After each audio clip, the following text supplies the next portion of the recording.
ಪುನೀತ್ ರಾಜ್ಕುಮಾರ್ ಅಭಿನಯದ ಅಪ್ಪು ಸಿನಿಮಾ ಈಗ ನಾಳೆ ರಾಜ್ಯಾದ್ಯಂತ ಮತ್ತೆ ಮರುಬಿಡುಗಡೆ ಆಗ್ತಿದೆ. ಸಾಕು ಜನ ಅಭಿಮಾನಿಗಳು ಕಾಯ್ತಾ ಇದ್ದಾರೆ ಅಂತ ಹೇಳ್ಬೋದು. ಮತ್ತು ಇನ್ನು 90ರ ದಶಕದ ಮಕ್ಕಳಂತೂ ನಿಜಕ್ಕೂ ಕೂಡ ಇಂದಿಗೂ ಈ ಸಿನಿಮಾ ರಿಲೀಸ್ಗೆ ಕಾಯ್ತಿದ್ದಾರೆ. ಇದೇ ಸಂತೋಷದ ಸಂದರ್ಭದಲ್ಲಿ ಮತ್ತೊಂದು ಆಘಾತ ಎದುರಾಗಿದೆ. ಹೌದು, ಈ ಸಿನಿಮಾದ ನಾಯಕರಾದ ಪುನೀತ್ ರಾಜ್ಕುಮಾರ್ ವಿಧಿವಶರಾಗಿದ್ದರೆ, ಇದೇ ಸಂದರ್ಭದಲ್ಲಿ ಇದೇ ಸಿನಿಮಾದಲ್ಲಿ ಮತ್ತೊಬ್ಬ ಪ್ರಖ್ಯಾತ ನಟ, ಹೆಸರು ಮಾಡಿ ಹಾಗೂ ಹಾಸ್ಯ ಕಲಾವಿದನಾಗಿದ್ದಂಥ ಸತ್ಯಜಿತ್ ಅವರು ಇಂದು ಮುಂಜಾನೆ 3:30 ಸುಮಾರಿನಲ್ಲಿ ಹೃದಯಾಘಾತದಿಂದ ಕೊನೆಯುಸಿರೆಳೆದಿದ್ದಾರೆ. ಈಗಾಗಲೇ ಕಿಡ್ನಿ ವೈಫಲ್ಯದಿಂದ ಕೂಡ ಬಳಲಿದ್ದರು. ಬಾಡಿಗೆ ಮನೆಯಲ್ಲಿ ವಾಸವಾಗಿದ್ದಂಥ ಸತ್ಯಜಿತ್ ಅವರು ಆರ್ಥಿಕವಾಗಿ ತುಂಬಾ ಸಂಕಷ್ಟದಲ್ಲಿದ್ದರು, ಹಾಗೆ ತುಂಬಾ ನೊಂದಿದ್ರು ಅಂತಲೂ ಸಹ ಹೇಳಲಾಗುತ್ತೆ.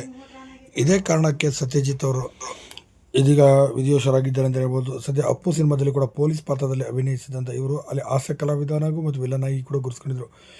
ಇನ್ನು ಅಪ್ಪು ಸಿನಿಮಾ ಮಾತ್ರವಲ್ಲದೆ ಸುಮಾರು 350ಕ್ಕೂ ಅಧಿಕ ಸಿನಿಮಾಗಳಲ್ಲಿ ಸತ್ಯಜಿತ್ ಅವರು ಕೂಡ ಅಭಿನಯ ಮಾಡಿದ್ದರು. ಪತ್ನಿಯನ್ನು ಕೂಡ ಕಳೆದುಕೊಂಡಿದ್ದು ಕೂಡ ಮಗಳು ಮಾಡಿದಂಥ ಮೋಸದಿಂದನೂ ಕೂಡ ತುಂಬಾ ನೊಂದಿದ್ದರು. ಇದನ್ನು ಕೂಡ ಅವರು ಯೂಟ್ಯೂಬ್ ಚಾನಲ್ನಲ್ಲಿ ಹೇಳ್ಕೊಂಡಿದ್ದರು.